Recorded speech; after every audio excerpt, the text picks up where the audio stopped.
Do you wish you could get virtual attendees to turn their cameras on? Is engagement the number one issue on your virtual meetings?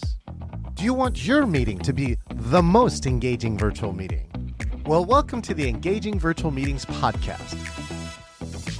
In this podcast, we'll talk to the top people around the world in virtual meetings and give you, the listener, the best ideas to host engaging virtual meetings. Make sure that you click subscribe so you can get the latest episode of the Engaging Virtual Meetings podcast. Now, let's welcome your host, the author of the #1 Amazon hot new release, Engaging Virtual Meetings, John Chen.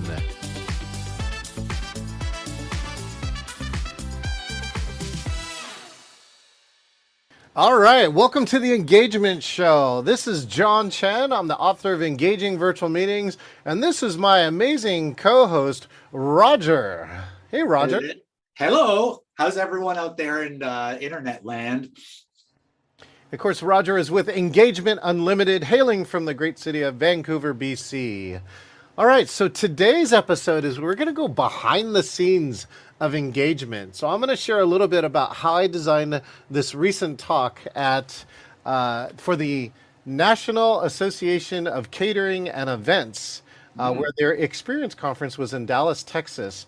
And so I'm excited to kind of share the behind the scenes. And Roger is going to break it down too about what are the fundamental aspects that we think about as engagement specialists. So here comes the setup.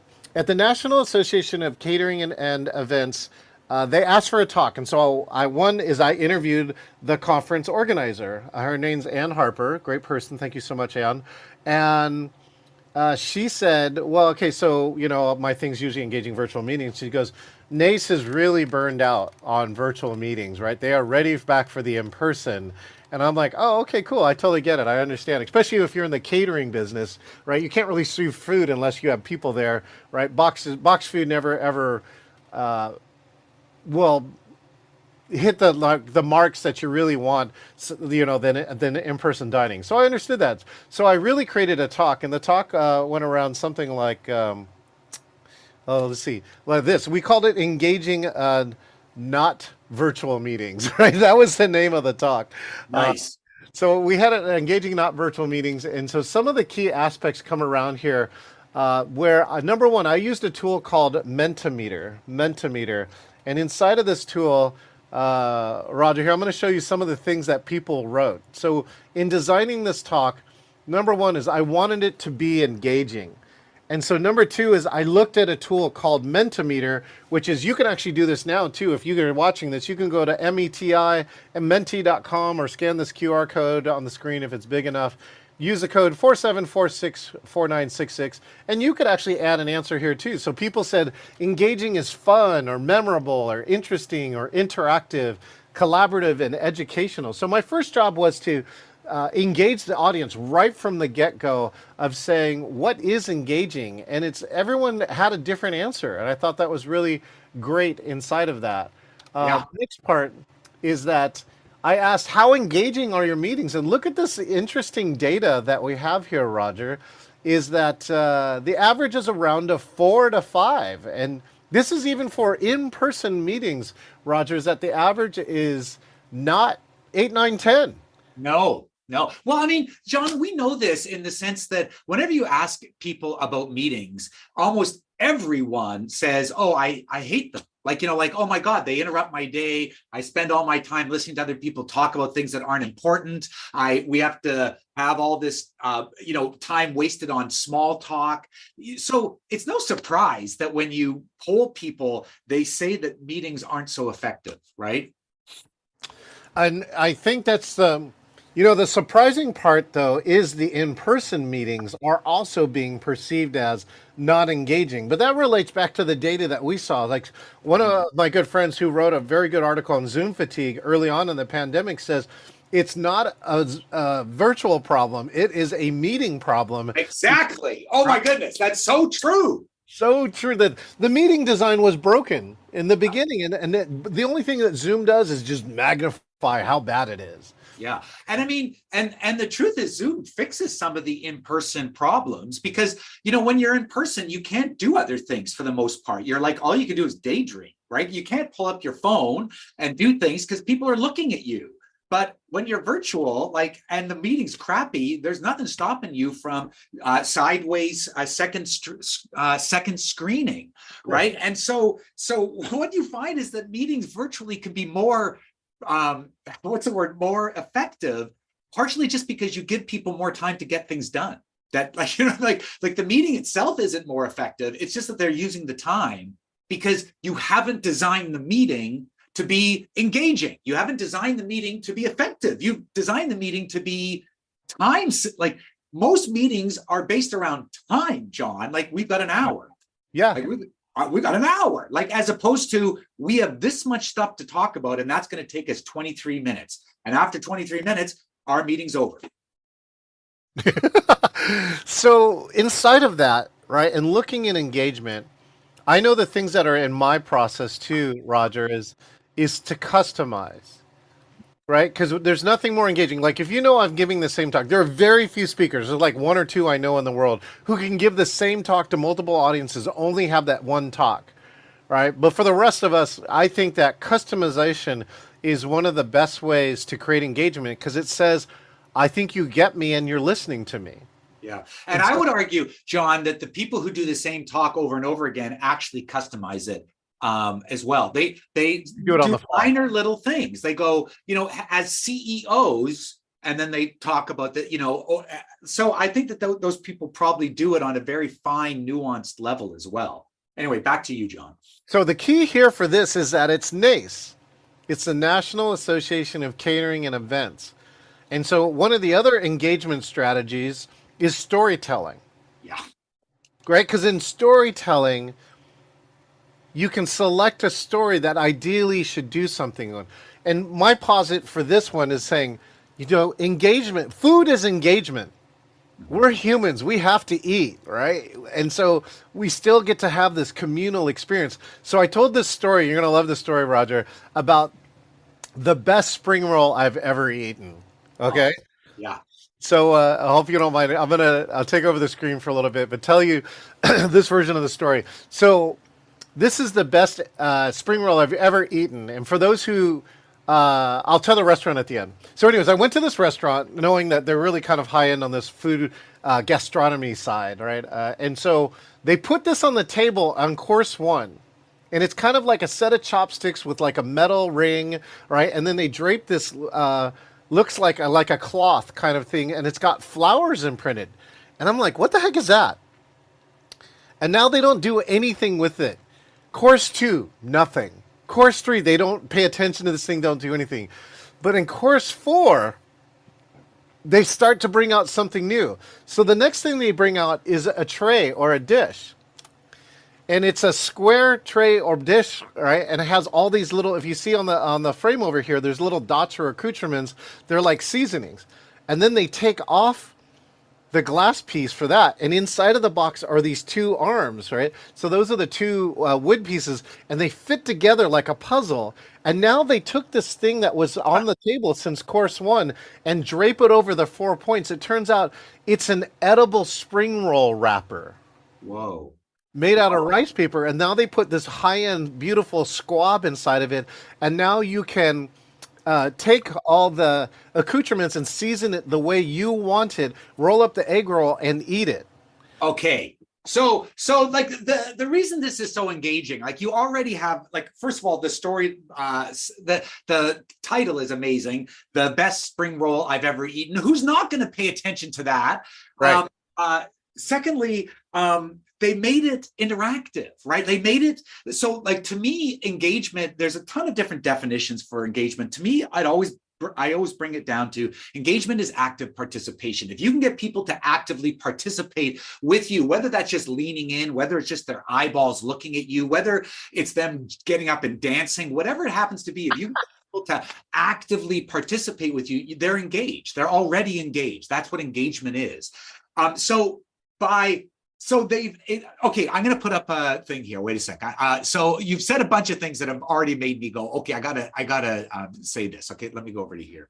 Okay, so this is, okay, here we go. So this is one of my slides when I talk about the age of engage. And so the age of engage, we talk about what is engagement, why we want it, so beneficial, and then what you do to create it. Like, how do you create it? So at home with your family, at work with your teams, at conferences with, your audience and your participants, how do you create engagement?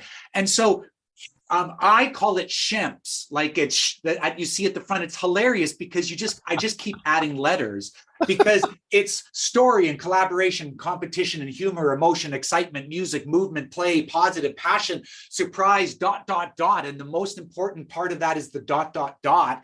because it just keeps going. You can find thousands of ways of creating engagement with people because engagement really is just about participating. So a story is participation. You're going back to your let me get rid of that. So going back to the leaving it on the side was curiosity and surprise, and then right? Pulling it together and going, oh my goodness, these fit together from earlier, creates all sorts of synergies in your brain going, oh my goodness, I want to be involved with this. So tell me, how good was it? How good did it taste? It truly is. It's the best spring roll I've ever eaten. And because, the flowers are nasturtiums, the flowers are edible. I thought it was fabric. It would turn out it's rice paper. Right, and so let me just go back and highlight the last couple of things with this. Inside of this egg roll, it truly was the best tasting egg roll that I've ever had. It was the most interesting, and so this restaurant is called Alinea. Alinea is in Chicago. So if you ever go to Chicago, hurry and book your reservation now. They are the top in what's called molecular gastronomy. Right, molecular gastronomy is the science of playing with food, of like using and creating these things. And so the best part, Roger, is at the end of the meal, I asked them, I'm like, where did you get this plate? Right? And they go, oh, we had to make it. Yeah. And then they disclosed the process that they did to create this dish, Roger. At the end of every meal service, all the chefs and all the cooks sit down at the end of after they clean the kitchen, have a meal together, and they talk about future food ideas. Oh, amazing! Right? And sorry, go on. Oh, I was just gonna say, and so this is where the idea for this came from. And this plate doesn't exist. They literally had to take the drawings to somebody in Chicago where they built like 20 or 40 of these specifically for this restaurant, so they can do this. So that's how special this thing is, and that completely engaged me. So you just described something that was so engaging on a very, on so many different levels, and things that I was going to talk about that it's so funny when we do the talk show because I don't know what you're going to talk about. You don't know what I'm going to talk about. So this is one of the things that I believe is the cornerstone, the centerpiece of engagement. Like, this is what I hire and fire people in my company called Engagement Unlimited. This thing is what I say I am hiring and firing people based on. And so what you just described there, think about how much fun you had around that spring roll. Think about how much fun you had putting it together and seeing what the pieces were. And oh my goodness, this is rice paper, and having them come out and tell you about the individual plates that they had to make. That's passion. That's engagement. That's you leaning in because you're having fun. That's them leaning in because they're having fun. That's all, both of you creating this synergy of like where you go, oh my goodness, I get up after this meal and walk out, and I'm walking out in my brain going, that was an experience I'm going to be telling people about for maybe the rest of my life. This is an experience that I'm going to file away in my file cabinet of memories. And when we talk about like what we want to bring to meetings and what we want to bring to conferences. We talked about this in the past through stories as well. We want people to walk away going, I've got a memory that I can't wait to tell people. I can't wait to tell people about the best spring roll I ever ate, or the best MC I ever saw, or the best conference I ever was part of. How many times, John, do we get comments that say, I've never been so engaged at any conference, whether it's virtual or live. I've never felt so involved in what was going on. And that is where the money is. Like, that's where the magic is. That's where the power is. Let me give you this last piece of magic that came along with it too, is that I'm using a new tool called Takadot, right? And inside of here is that at the end of the session, we asked everyone, gave them a QR code, and this Takadot is designed by speaker. It's my first time using it, but check out these stats. Out of the 20 people who replied, 100% said they found this session valuable. 100% they said they wanted to hear me speak again. Yeah. Here's the most interesting one here, right? Yeah. Here's some of the comments that I got. The most engaging session of the conference and the best session I've attended. Wow. Those are the things that, not only are super like not only are they great to show people, to market and to go, you should be hiring, but for people like you and I, John, those type of comments reside in our souls, right? Like when I talk to people and they go, my God, you're so like passionate about this stuff. It's because I bring out things. I go, I regularly get people saying, this is the best session I've ever been to. I regularly have people crying and saying, what you did was life-changing for me. Those things, those comments exist in our souls in a spot that we bring out when we need to feel like we need to be reminded who we are and what value we provide on this earth. Yeah, does our work matter? Yeah, because it does. And of course, you could have the alternative. You could just like have have somebody monologue for 60 minutes. Or you can create an experience. So that's, and again, that 60 minutes, that's what I saw. I thought that was so interesting because I sat in every educational session prior to that.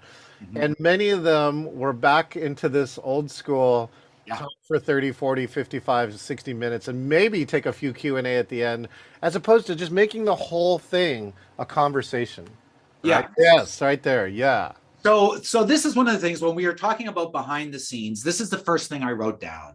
I wrote, you have got to create structures and you have got to create time for engagement, which means that it's not even just a matter of hiring people like us. That's wonderful. But because we will do these things, but we will also force our clients. Well, like I'll sit down and be like, okay, so wait a minute. You just have them sitting down for 2 hours. Where is the thought for them? Like, where is the concern for them? This is something that I believe like wholeheartedly. I wish my last name was anonymous, right? Your brain can only absorb what your bum can endure, right? Like you have to create time and structure for engagement. You have to do that. And if you don't do that, then you are wasting your experience. You are wasting it because there is the difference between I was engaged and I was disengaged is the difference between success and failure. It's as simple as that. Roger and I are going to continue on this behind the scenes of engagement, like how we design engagement. And Roger, I'd love to hear the last thing for today. Like, what's one piece of advice that you would give to somebody listening to this to help them create even more engagement? I would like, so first of all, I'm going to write on you, like the apps that I write on you. That sounds so rude. Sorry about that. The apps that you just talked about, like Talkadot. Yeah, man. Like those are things.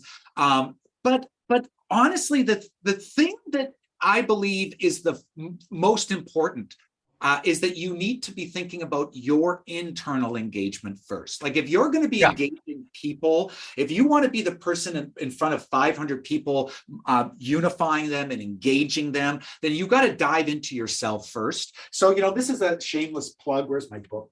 My book, The Me You Want to Be, is all about how to create internal power in yourself so that you can be the person that you need to be at the moments you need to be it. And when you're on stage, when your job is engagement, you need to be the engager when they need it, not just when you want it to happen. So diving into yourself to think about how you create your own engagement is, I believe, like super important.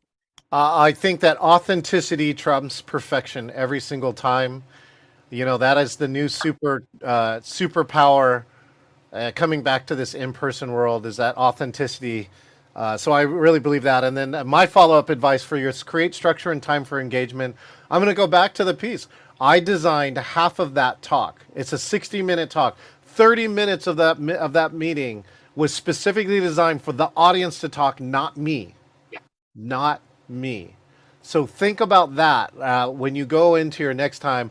That's the kind of structure and time that I create for engagement, all right? Because and let me just tell you from the audience seat, I'd much rather hear from a collection of other people than just you for a full 60 minutes. As amazing and as great as you are, right? As amazing and great you are. That's hive mind stuff. Like we are, all of us are more powerful and smarter and better than any one of us. So hive mind it up, like create that. And hive mind is created through engagement and through psychological safety, right? All these things that we're talking about. John, so awesome talking with you.